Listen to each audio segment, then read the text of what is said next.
What is good? It is your boy, Mr. Frenzy from MrFrenzyProductions.com, and welcome to this module on construction packs. Now, construction packs or construction kits are packs that have pre-made beats for you to use to make your own beat with, okay? So I'm going to be using my own personal construction packs that I sell on MrFrenzyProductions.com, okay? If you would like to follow along, go ahead and pick up this pack and just about the rest of my website for only 25 bucks.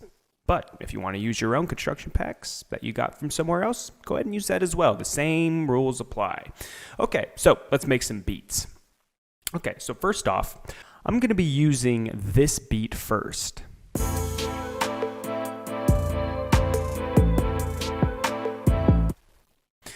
So the first thing that I'm going to do is I'm going to set the BPM of the beat to the BPM of the DAW. Now, this track is at 140 beats per minute. FL Studio generally loads up at 140 beats per minute as well. So I don't have to mess around with this. But if I were to have to, all I'd have to do is literally just click the numbers and then drag down or drag up to the appropriate BPM. But we can keep it just like this. Now here's the thing. If you do not set your BPM, your beat is not going to lock to the grid and you're going to have a lot of problems. Let me show you what I mean. I have this beat right here. Now say if I were to just take this and load it on here, it'll play. But here's the problem. If I turn on the metronome with it,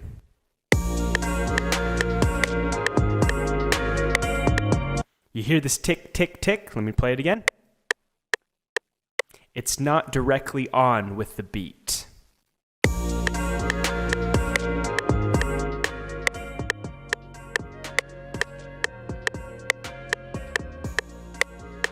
Now, why does that matter? Well, the main reason why is because if your beat is not locked to the grid, it's going to be really hard for you to edit it properly, okay? Especially using loops. Loops, you're going to be doing quite a bit of editing to make sure that, you know, the beat is what you want it to be. But we're going to get all into that in this module. Okay, so first off, we always set our BPM. Next, what we're going to want to do is we're going to want to set our playback mode from pattern mode to song mode, because if you don't do that, it won't play the audio. Let me show you what I mean. Okay, here we go. See, in pattern mode, it will not play the audio, but if I switch it to song mode,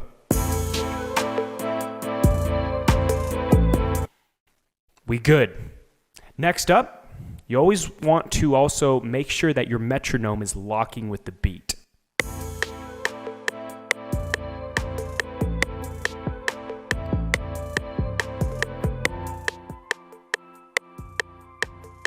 Boom, boom, boom, boom.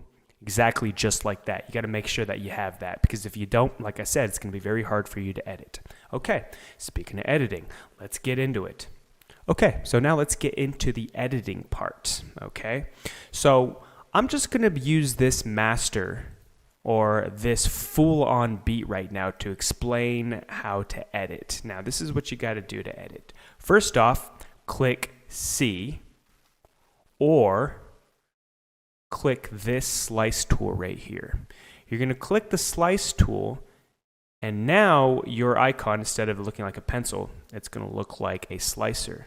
This slicer can slice through the clip, okay?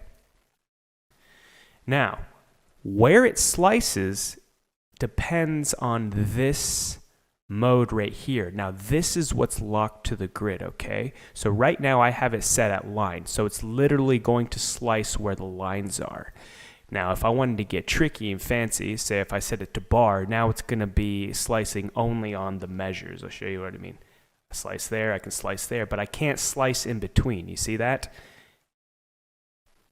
So basically you want to, for right now, always set your grid to line just for right now, okay? But if you have any troubles with that, it's because your grid is not set up properly to be able to get that fine line slices, okay?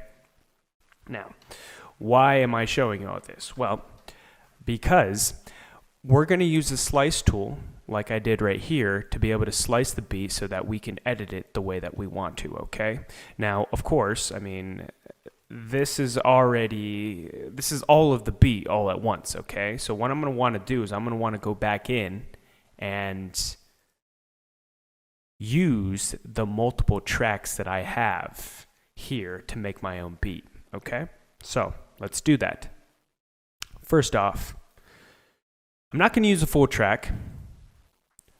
I am, however, going to start listening to the melodic samples first to hear what I got to determine what I want to use. So first off, I'm going to find the harmonics section. Okay, the harmonics section is the chords. So it can be piano chords like this. It also be guitar chords. It can be anything that can build a chord. So 1 or 2 notes played exactly at the same time. So what I'm going to do is I'm going to bring up my chords here.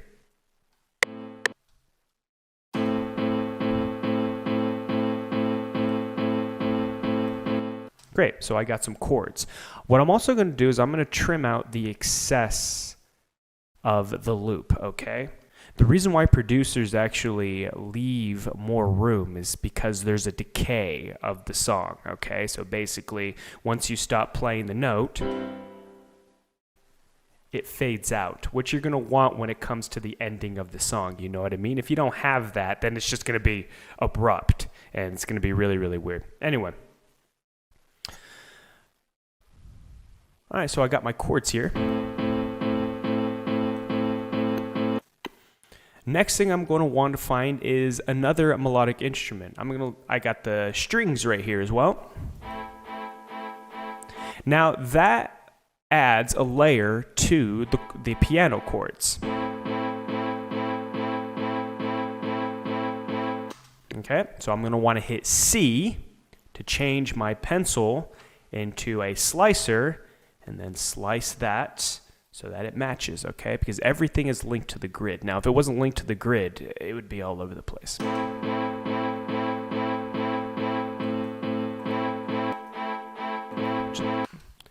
Just to have you listen to them individually. Next, I'm going to bring in my flute.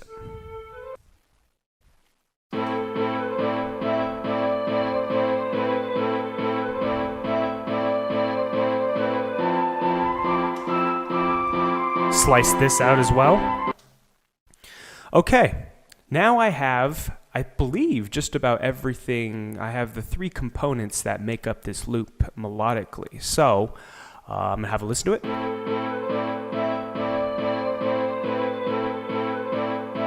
Make sure everything is hitting with the grid with the metronome. Voila, fantastic.